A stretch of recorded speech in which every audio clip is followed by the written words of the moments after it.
파르티잔들이 러시아에서 크리스마스 파티를 열고 있는데 블라디미르 푸틴은 자기 나라 안에서 아무것도 할 수 없습니다. 푸틴은 우크라이나 지지자와 우크라이나인들이 러시아 자산을 공격하는 상황에 대처해야 합니다. 가장 안전한 곳에서 이런 일이 일어나고 있습니다. 우크라이나 전쟁은 푸틴의 계획과 달랐습니다. 러시아 지도자는 오랫동안 그렇게 생각해왔지만 그의 최대 적은 강력하게 맞서고 있습니다. 그리고 우크라이나가 또다시 해냈습니다. 우크라이나는 여러 차례 큰 타격을 가했고 러시아의 안전지대가 불타고 있습니다.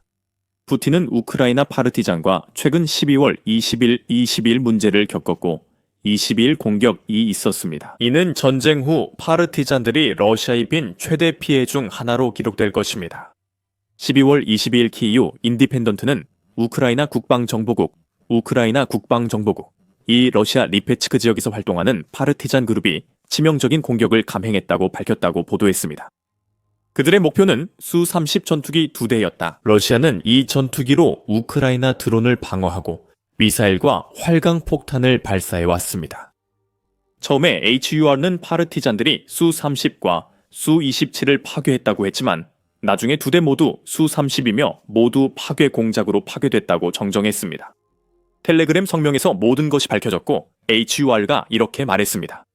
2025년 12월 21일 밤 리페츠크 인근 러시아 군 비행장에서 화재가 났습니다. 적의 수-30과 수-27 전투기 2대가 불타고 있었습니다. 수-27이 실제로 수-30이었지만 진술은 여전히 유효합니다. 우크라이나 국방부 산하 HUR는 두 전투기의 손실 비용을 약 1억 달러로 추산하며 HUR의 작전으로 저항운동 대표가 직접 실행해 침략자의 두 군용기가 모두 작전 불능이 되었다고 밝혔습니다. 즉 HUR는 러시아 내 저항운동과 협력 중입니다. 하지만 어떤 저항운동이 이번 공격을 주도했는지는 밝히지 않았습니다. 공격 수행 방식에 대한 일부 정보만 알고 있습니다. 키이우 인디펜던트에 따르면 우크라이나 파르티잔이 리페츠크 기지의 순찰과 경비 일정을 몇 주간 조사했다고 합니다. 틈을 찾으며 그 조직 요원 한 명이 매우 어려운 임무를 맡았습니다. 기지 내부 진입은 첫 단계일 뿐이었습니다. 그들은 경납고에 침투해 러시아 전투기를 파괴하고 눈치채지 않게 비행장을 빠져나와야 했습니다. 작전 성공을 위해 2주간 계획이 필요했습니다. 우크라이나 파르티잔은 아무런 문제 없이 임무를 완수했습니다. 우리는 HUR가 유튜브에 공개한 영상으로 그 사실을 알았습니다. 약 90초 분량의 영상은 파르티잔들이 목표로 삼은 기지의 항공 촬영 장면으로 시작한 뒤 사보타주 대원들이 직접 촬영한 영상으로 전환됩니다. 임무 중 우리는 목표 전투기 꼬리 번호와 대원들이 내부에서 조종 장치를 파괴하는 장면을 볼 수 있습니다. 두 대의 전투기가 불길에 휩싸여 거대한 화염이 발생합니다. 영상의 마지막 몇 초는 파르티잔의 시점에서 촬영되었으며 그들이 러시아 경비병의 방해를 전혀 받지 않고 비행기지를 탈출하는 장면이 담겨 있습니다. 이것은 완벽하게 계획된 작전이었으며 러시아는 우크라이나에 대한 효과와 막대한 금전적 가치라는 두 가지 측면에서 매우 소중한 자산 두 개를 잃게 되었습니다. 수-30 전투기는 푸틴이 잃고 싶지 않은 마지막 기체 중 하나입니다. 같은 날 밤 두 대를 잃는 것은 상상할 수 없습니다.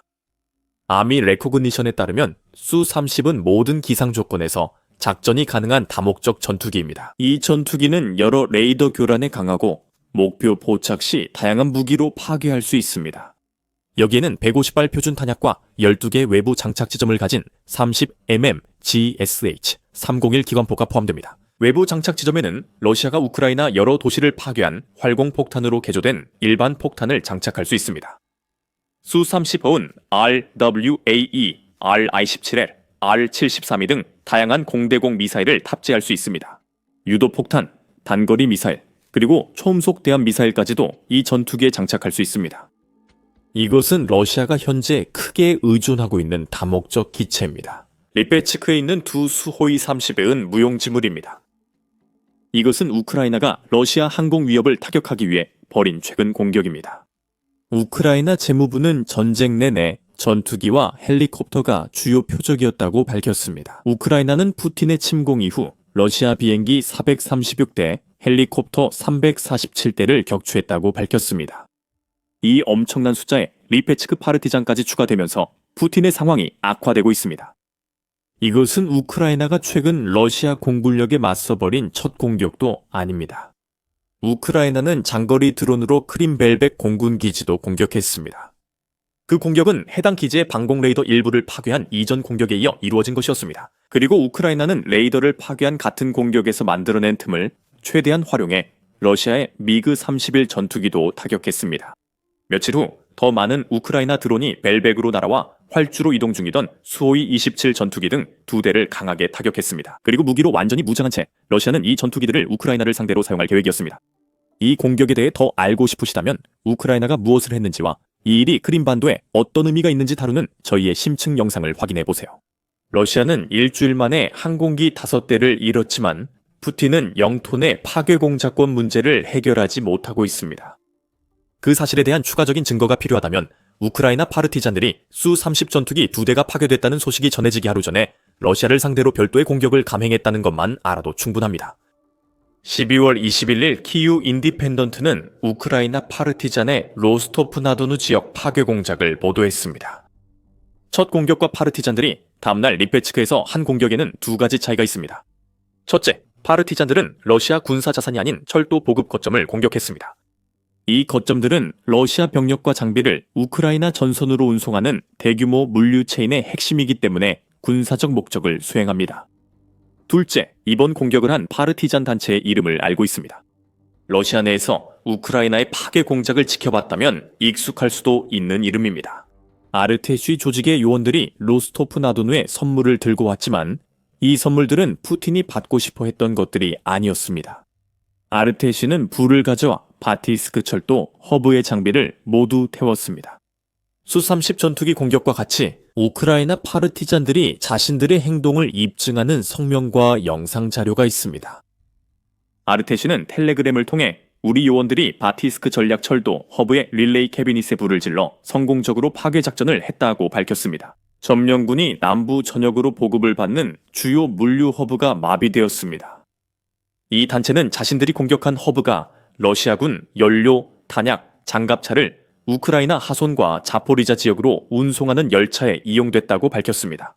두 지역 모두 러시아의 지속적 공격을 받고 있습니다. 이런 공격의 압박을 줄이는 모든 조치는 우크라이나에 환영받습니다. 아르테쉬는 이 허브를 지나는 열차들이 크림반도와 도네츠크로 향한다며 이번 사보타주로 인한 지연이 더욱 중요하다고 강조했습니다.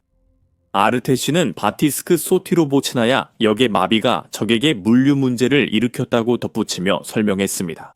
군수품 운송이 중단되고 점령군 작전 계획도 위기에 있습니다. 이것은 아르테쉬의 주장만이 아닙니다. 그 그룹은 사진, 동영상 증거를 텔레그램에 공유하며 이를 뒷받침했습니다. 아르테쉬는 사진을 통해 그들의 요원들이 주장한 바로 그 장소에 있었음을 정확하게 증명했습니다. 동영상은 더 극적입니다.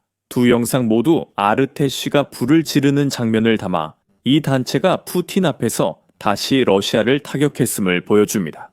다시 한 번이라고 한 이유는 푸틴이 수년간 아르테쉬로 고심했기 때문입니다. 2024 연일 월까지 아르테쉬는 러시아 영토와 점령 크림반도 작전으로 명성을 얻었고 BBC는 이 단체를 다루는 기사를 게재했습니다.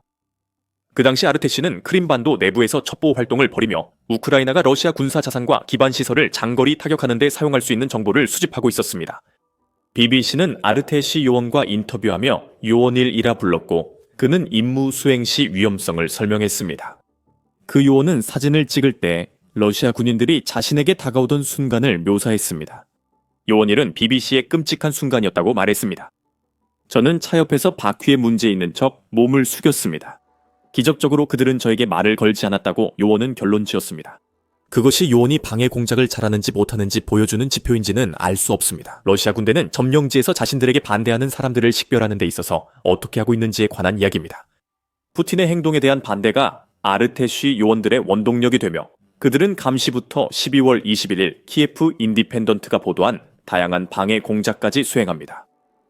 1년 전 BBC는 크림반도에서 아르테쉬와 활동한 스파이와 감시 요원을 조명하며 이 그룹이 철도 공격을 주도했다고 밝혔습니다.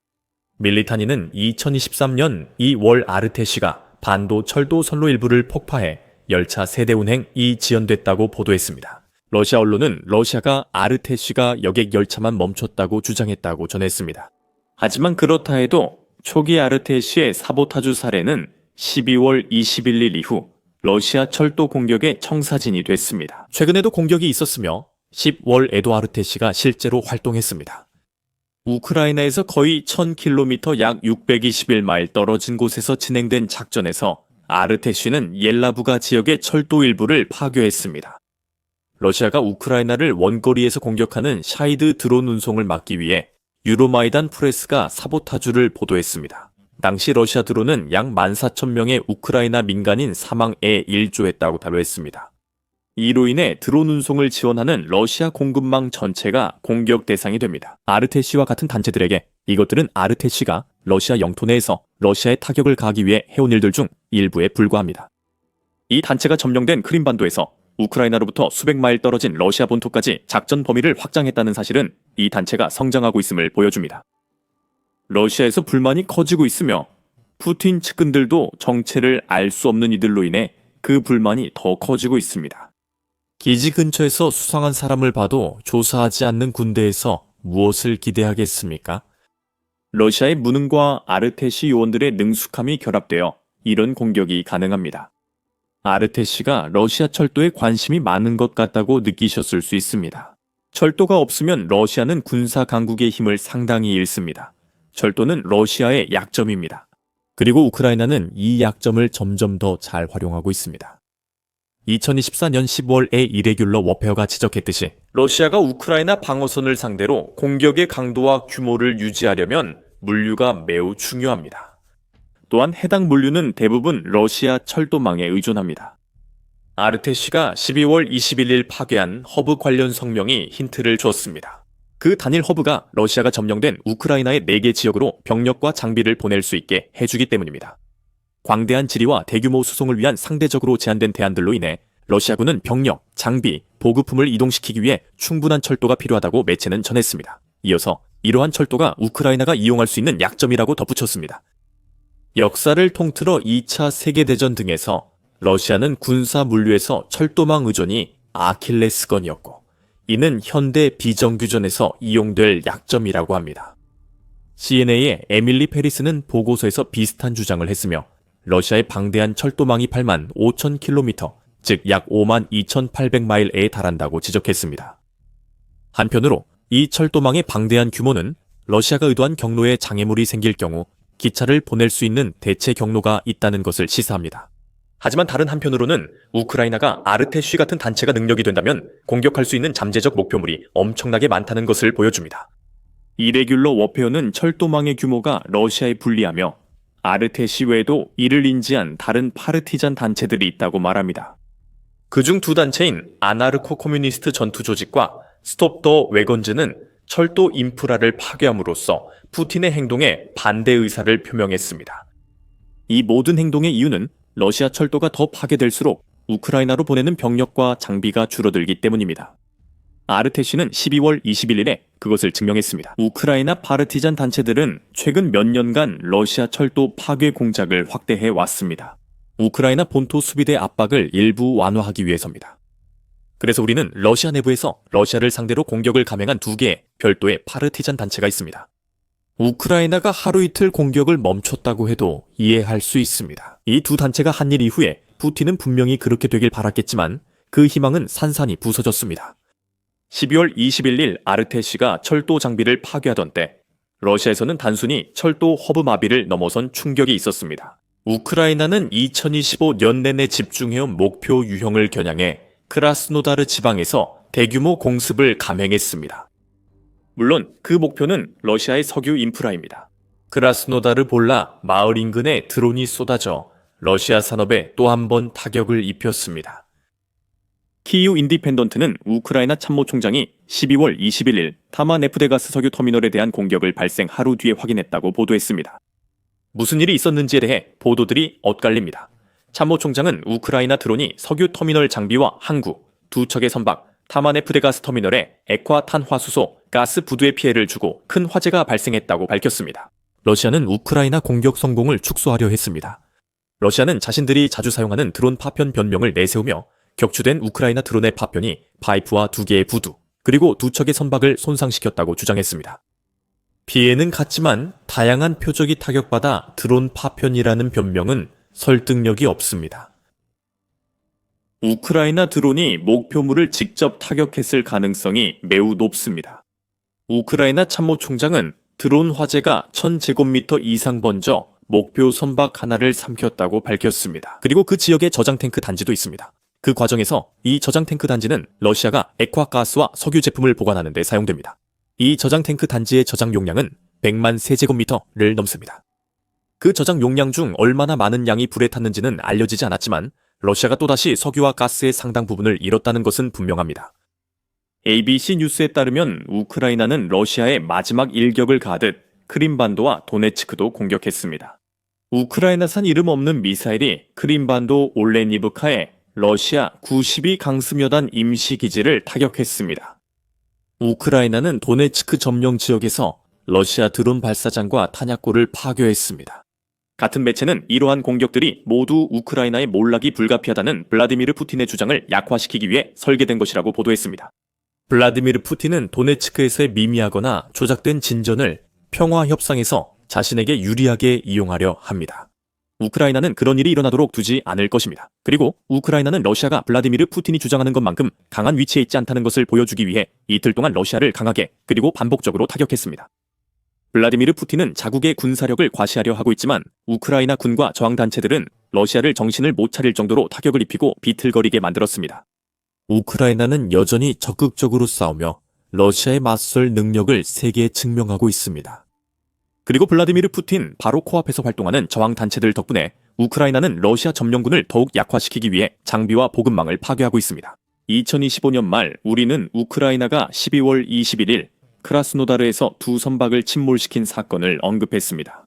우크라이나는 러시아 그림자 함대를 겨냥한 작전을 시작하며 광범위한 공격을 이어가고 있습니다. 이는 우크라이나의 새삼스러운 일이 아닙니다. 우크라이나는 2000km 떨어진 곳에서 전례 없는 공격으로 두 바다를 건너 그림자 함대 유조선을 격침하는 큰 승리를 거뒀습니다. 자세한 내용은 저희 영상에서 확인하시고 우크라이나의 러시아를 상대로 한 해군 작전 확대 소식을 더 받아보시려면 The Military Show를 구독해주세요. 그리고 항상 시청해주셔서 감사합니다.